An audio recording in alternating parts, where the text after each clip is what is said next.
Hello and welcome to the Faith Building Podcast, episode 68, with your lovely and amazing hosts, Vladi Kuna and Gräter. Hi, guys.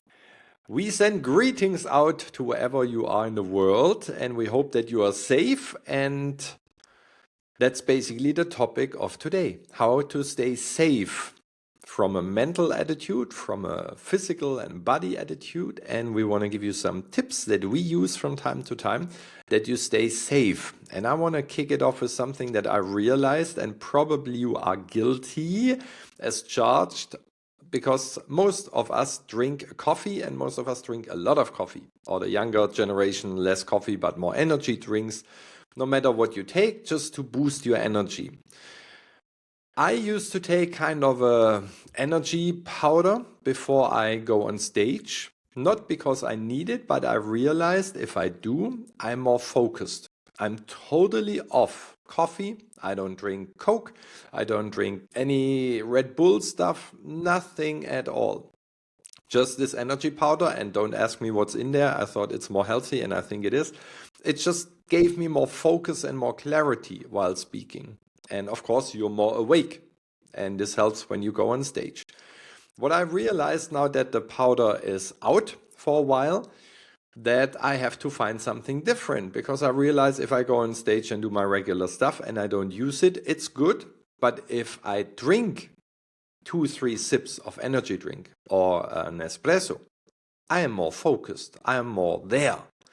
So on the cruise ship where I was now for 2 weeks, I figured let's do that whenever I have at least 2 keynotes or a keynote and a workshop. Usually one thing, I just stick with my regular routine and do nothing. But for more than one, it helps because it drains my energy. What I realized, if the day afterwards I don't have anything, which means I don't drink any energy drink or drink no espresso, I start getting a headache. And I can take a pill, but it does not help. It's not really a migraine. It's not that tough and not that hard, but still it's there that I can feel it, and I cannot get rid of it with any kind of aspirin or whatever kind of pill to reduce pain, which is very strange. If I go to bed in the evening, it's gone. Next day, everything is cool. Now I realize that most people, to get into the day, to get awake, they drink coffee, which means the body is more tired. And that's something that I realized on day 3. Like day 1, I take something. Day 2, I have a headache. Day 3, I'm more tired than usual. Why? Because I push my body towards more excellence, I want to call it. And of course, my body has to gain back sleep, relaxation, whatever is good. And if I don't give my body that relaxation and I drink coffee frequently, 5 cups, 7 cups, 8 cups, energy drinks in between to get out of bed in the morning, to stay up awake during the day or to stay up in the evening, your body is totally in lack of energy. It's just not due to the fact that caffeine boosts you there and then everything is happy and healthy. And I think that's the reason why so many people sometimes are totally out of energy, because at one point you cannot take more caffeine in than you do with your 7 cups of coffee. And I know, Vladi, our green, and I mean it in a positive way, our green, which probably has some ideas. I'm not quite sure about caffeine, but at least some ideas that you stay healthy. Even though if you say, I need my coffee still, then do it. But just make sure that you probably support your body in a different way, that you don't drain out full, or that you drain out all your energy and you just crawl through life, even though you take a lot of caffeine in, which is for sure not healthy, that we know. Vladi, what's your idea? If people say, I'm so drowned, I'm so out of energy, I have nothing to give, I need motivation, is there some healthy way to boost our body and immune system? Yeah, and if you guys go back to centuries ago, we are eating way too much now. Our body hasn't been actually created to be stuffing ourselves so much. It's what we adopted as a habit in these days, and it really is. And I love that you start with coffee, because I am a coffee lover, a huge coffee lover. I drink it because I just love it. So I never want to give it up. But every year, including right now, actually, I've been off coffee ever since the Lent started, so I think it's 4 weeks now. So I get off coffee for 40 or 50 days, depends how I feel. I will be doing 45 days, which will finish just before Easter. So I'm actually looking forward to having a coffee at the Easter already. However, it's a great point because whenever I do this once a year, so I do this every year. And the first 4 or 5 days, I have a terrible headache because my body's so used to caffeine that it actually, and I don't suffer from headaches. It's very indescribable. I also like to do a sugar detox. And when I say sugar, I mean 10 days, which 7 days I've lasted. I didn't last for 10 days, so I'll be very honest. And there was no sugar, like no even fruit and no stuff. Where this idea came from was a coach of, I think, Michael Jordan. And he wrote the book Relentless. I can't remember, Michael Stinger, I think is his name, but I will double check. And he said, every guy I start working with, I take them off sugar for 10 days and they are climbing walls. And I thought, I am strong-minded. I can do this. Oh my God. There isn't hardest thing I actually create challenge than giving up sugar. It really shows how extremely addicted we are to it. We're addicted to white flour and products from it, and our body fuels on it because it craves. It craves based on addiction. It's not necessarily healthy. I know that if you can do certain things, I love that Norman said that because we laugh about it all the time. And actually, even my husband says 200 years ago, they would burn you as a beach because I use all natural stuff. I have been always. So this is not something I've started because it's a trend. Ever since I was a teenager, I was digging up herbs and crystals, and oh my goodness, I'm using so many things that I really would probably be called as a witch still. But I'm always healthy, and there are hiccups I have. So I'm not saying right now my iron is super low. So, like you hit times of the year. So, or not even a year, I haven't really had. So when I ended up at doctor's, like after 17 years, she was searching for some kind of information on me. I am not anti-medicines because I know that we develop, but I do think we overdo it. We become addicted on the pharmaceutical products. It's for some reason we're being prescribed certain things, and it actually has much more negative, horrible effect on people than if they calm. Now, I'm gonna say this: your body has meant to completely restore itself. You don't need anyone else to restore anything. But if we don't believe it, then obviously you have to do what you believe, but it is true. It's scientifically proven that it can completely restore. Every 11 months, your blood cleans. So your blood changes. Every 11 months, it literally changes the cells. So really, if you think about simple things, we've done some course with the brain experts, and he said to us, the first thing you wake up, your body consists of 60% plus. And I mean, I don't know the exact percentage, so, look it up, but of water. So what actually brain as well. So it activates a great energy if the first thing you do, you drink a glass of water. But he told us, don't go downstairs, like have the glass of water right at the table. Now, for years and years and years, I use shungit because shungit really creates a different kind of frequency and cleans the water in a different way. You can look it up again. I mean, no, this is too short podcast for me to give you all the qualities, but that's something that I've been using for years, and my kids drink it. It cleans the water because we drink chlorine. And although we filter the water, you still drink chlorine. What happens with chlorine? It's so dangerous for your creativity, your inner enthusiastic energy. Have you noticed that people are depleted? They just not motivated. They don't feel that the creativity, they looking into the world for a bad news rather than feeling, what can I do? What can I create? What can I finding joy in the moment? And partly it's the chlorine. Chlorine creates this fog around your brain, and Norman helped me out. Here's the pineal Pineal gland. gland. That's it. Pineal gland is affected by this. There is a science, Dr. Joe Dispenza actually has proved this scientifically. So you can look that up as well.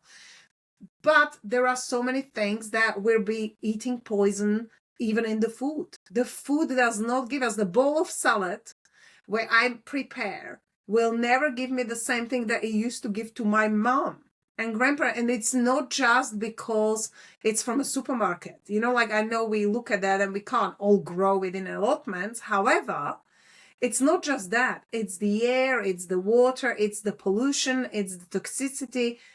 Humans are killing humans. You know, like we are doing this to ourselves because not being careful, we're pumping money and energy to things that don't matter and don't really look after ourselves through a normal means. And I know where you're going to go because I have this conversation with everyone I say this. They say, but you don't understand. The organic stuff is so much more expensive. I can't afford it because to actually eat healthily is very expensive.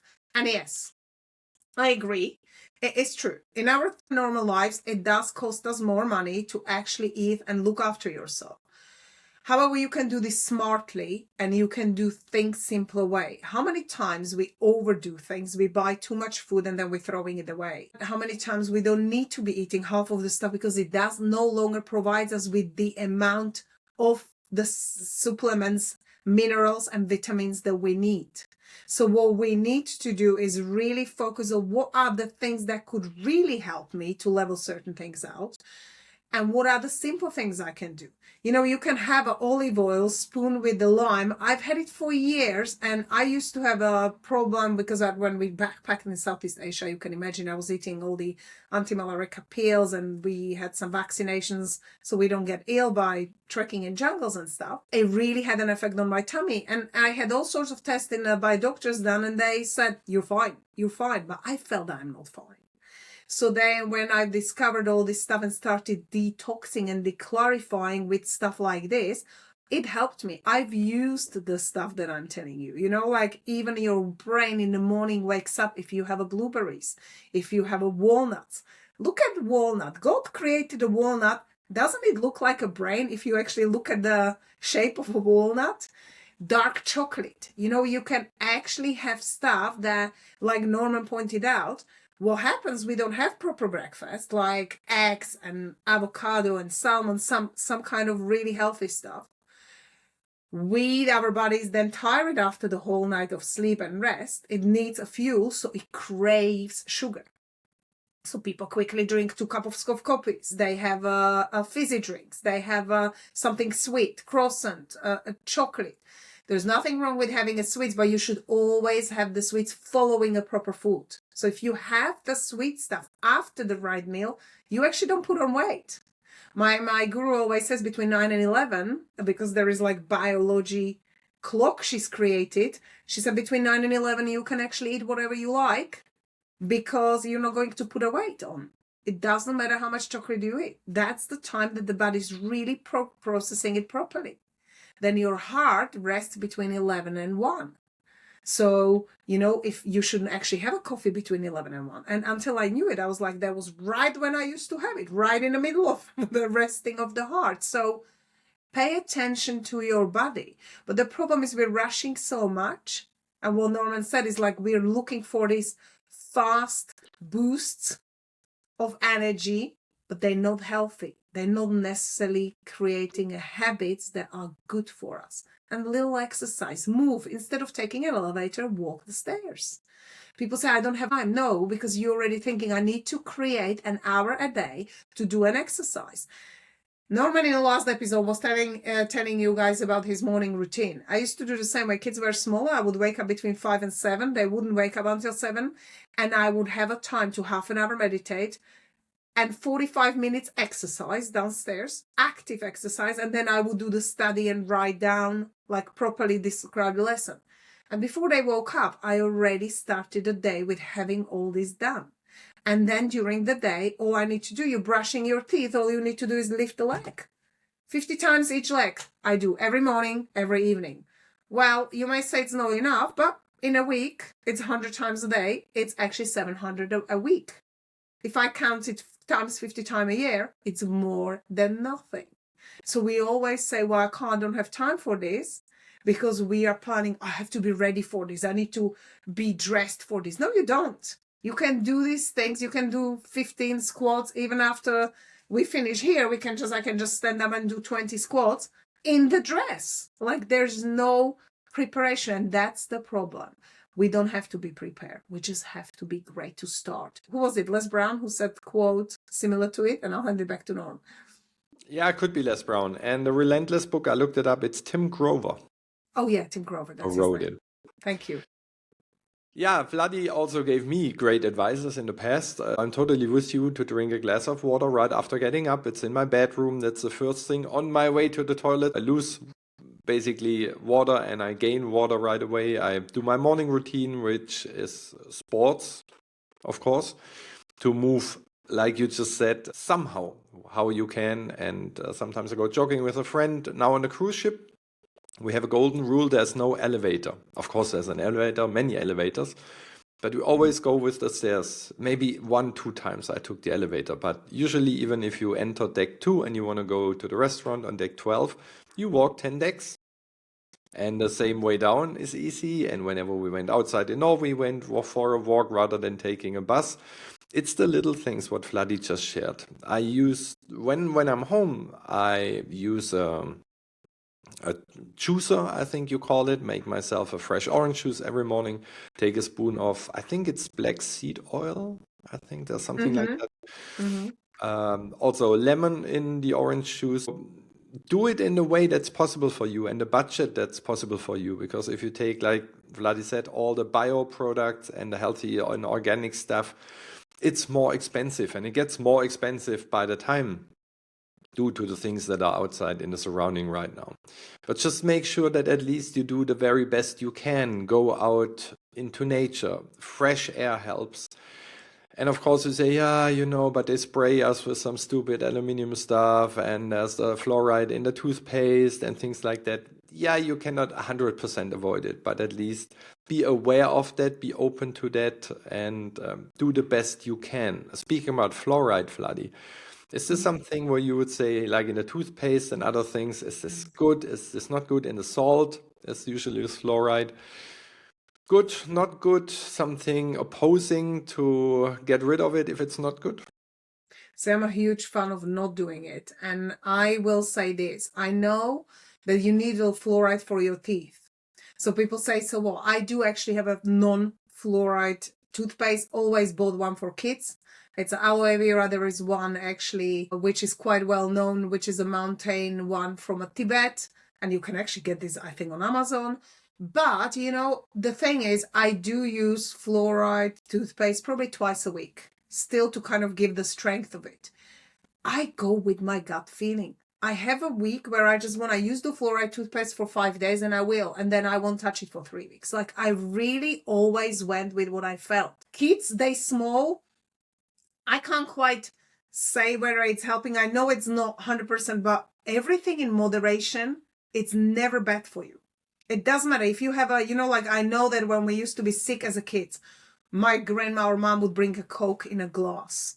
And this would make our tummy feel better. Now, I'm not a Coke drinker, never was. I am actually against like Coke, Fanta, and all the sodas as one of the 2 most poisonous things in the world. So I really feel strongly not giving it to kids. I always have argument with them if they drink it.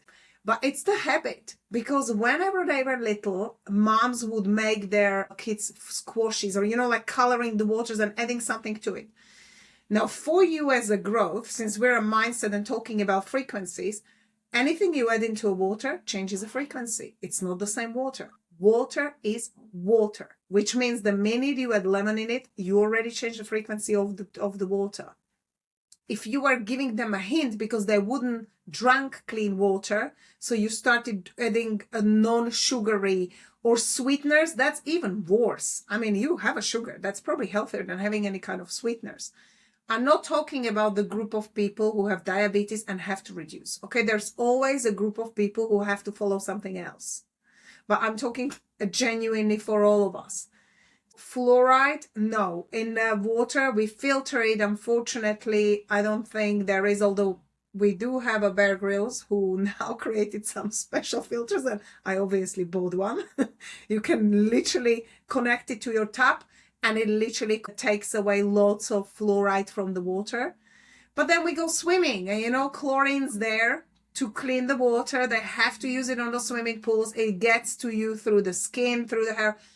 Don't panic and don't make fear of it, because if the minute you start fearing everything and looking like Norman said, there's aluminium and all this stuff, well, you might as well just die. It's like, that is no point. Be aware and see what you can do to actually go out still, because being out in the nature, it's the much higher frequency than anything negative that's out there. And also hugging trees. It's proven that if you hug a tree or hold your hands and stand in front of the trunk, now they say 20 minutes, and I tried it, guys, many times. It's a long time. And then I always pay attention to all the people who are looking at me weirdly because I'm hugging the tree for too long.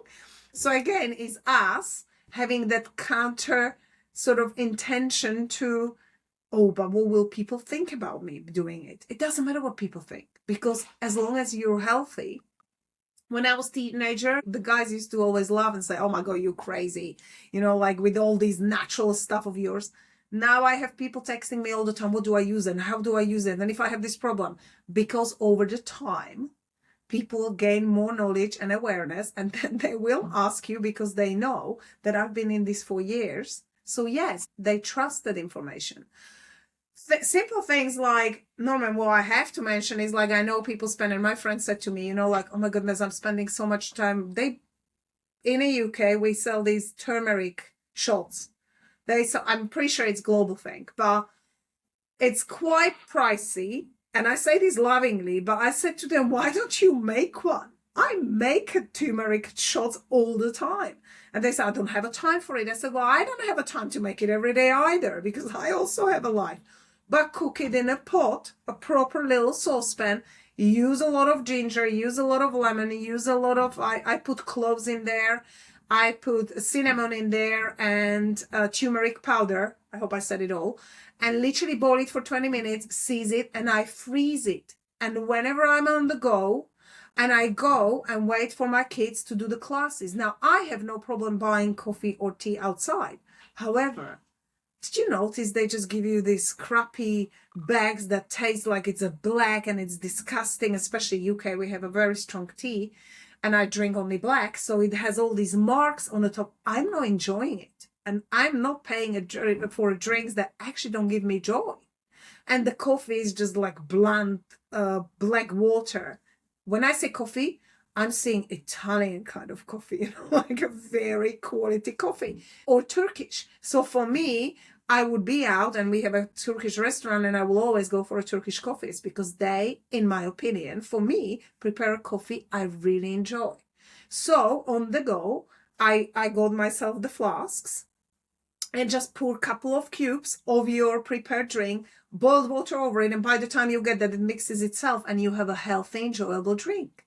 Make yourself things easier, because yes, I don't have time to be boiling this every day, but you have this for 2 weeks, and then you boil it one evening again while you're doing something and cooking or for kids, and you just do this and do that again. So like, those are the things, little things you can do and actually really help yourself, and even save money when you're talking about it, because like, I'm out all the time. And really, I love sitting, I take my book and I have my drink, which I know it's healthy and is really enjoyable.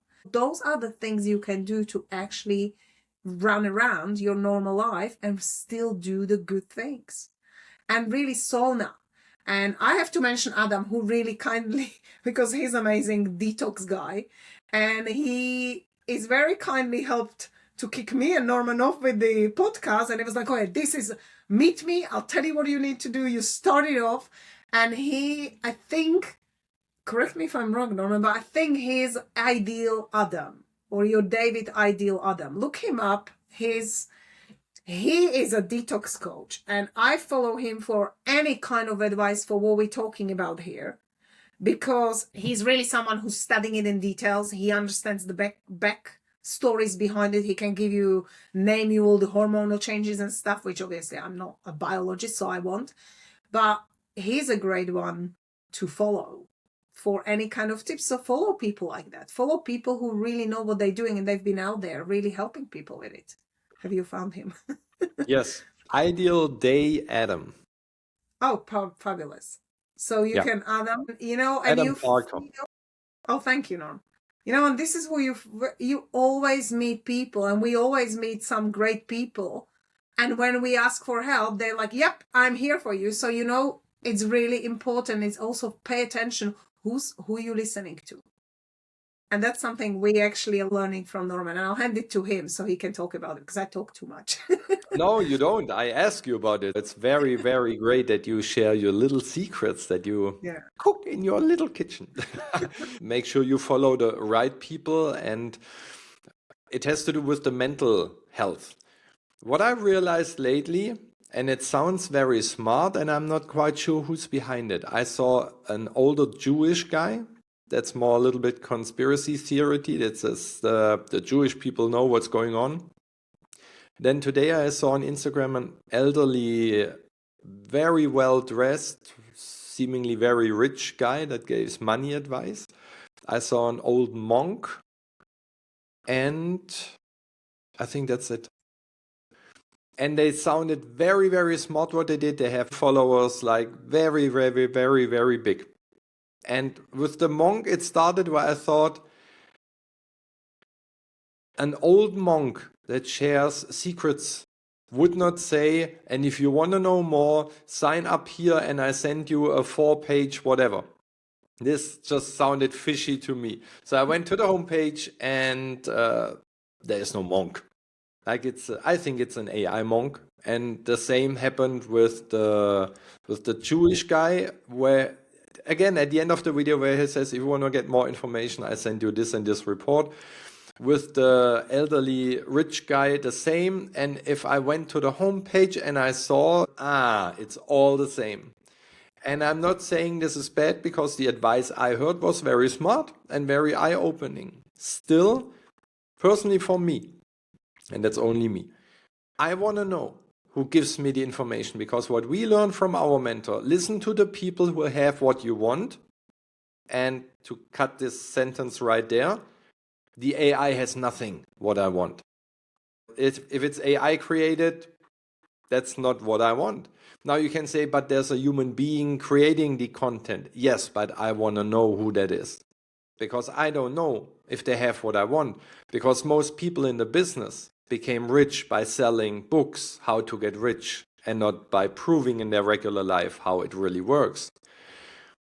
If there's a student and he gets all the books from Robert Kiyosaki to Wayne Dyer and all the important people, and just puts their words into the mouth of an AI picture, it might be true that the advice works because it comes from formerly successful people, but the intention is, in my mind, not the right one.